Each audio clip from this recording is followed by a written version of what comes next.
سامعین ناظرین، infection control society آپ کی صحت کے لیے، آپ کی آگاہی کے لیے اور آپ کو بیماریوں سے بچانے کے لیے مضامین آپ کی سماعت کے لیے پیش کرتی ہے۔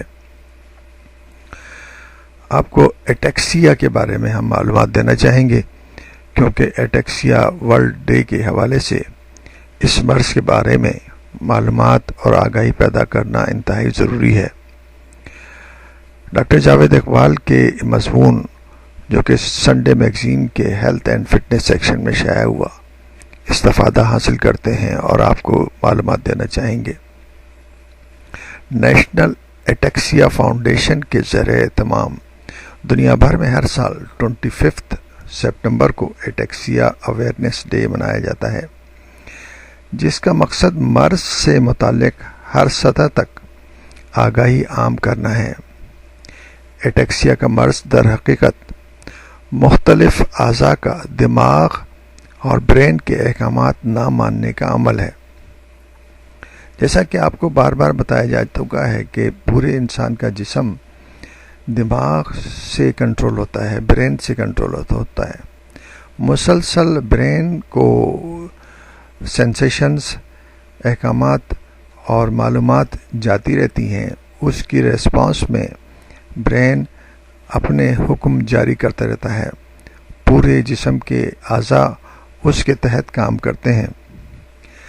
تاہم اس کو اصطلاح میں اسے اختلال عضلات یعنی کہ مسلز کا بے ڈھنگا پن سے موسوم کیا گیا ہے۔ چونکہ ایٹیکسیا میں اعصابی نظام میں خلل پیدا ہو جاتا ہے، نتیجتاً مریضوں کے عضلات یعنی کہ مسلز کے مابین باہم آہنگی کا نظام بگڑ جاتا ہے۔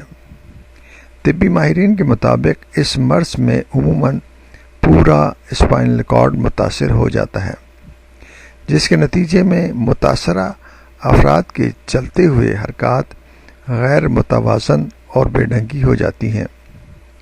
تاہم بعض کیسے میں اگر ریڑھ کی ہڈی کے نچلے حصے میں خرابی ظاہر ہو تو صرف ٹانگیں متاثر ہوتی ہیں، یعنی کہ اسپائنل کارڈ کا جو حصہ متاثر ہوتا ہے اس کے تحت جن اعضاء کو اس سے حکم جاتے ہیں یا نروز جاتی ہیں، وہ متاثر ہو کر کام کرنے میں بے ڈھنگا پن ظاہر کرتے ہیں، جبکہ گردن کے پچھلے حصے کی خرابی کے باعث بازو متاثر ہو جاتے ہیں۔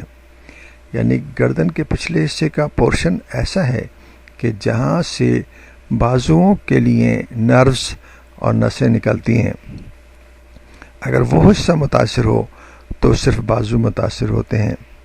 اگر مرض کے تناسب کی بات کی جائے تو خواتین کی نسبت حضرات میں شرح بلند پائی جاتی ہے، یعنی کہ مردوں میں اس مرض کی تعداد اور شرح زیادہ ہے۔ ایٹیکسیا جان لیوا مرض نہیں، مگر زندگی اچیرن کر سکتا ہے۔ اس حوالے سے مزید معلومات ہم آپ کو دینے چاہیں گے اور اگلے مضامین میں آپ کو اور معلومات اس مرض کے بارے میں دی جائیں گی۔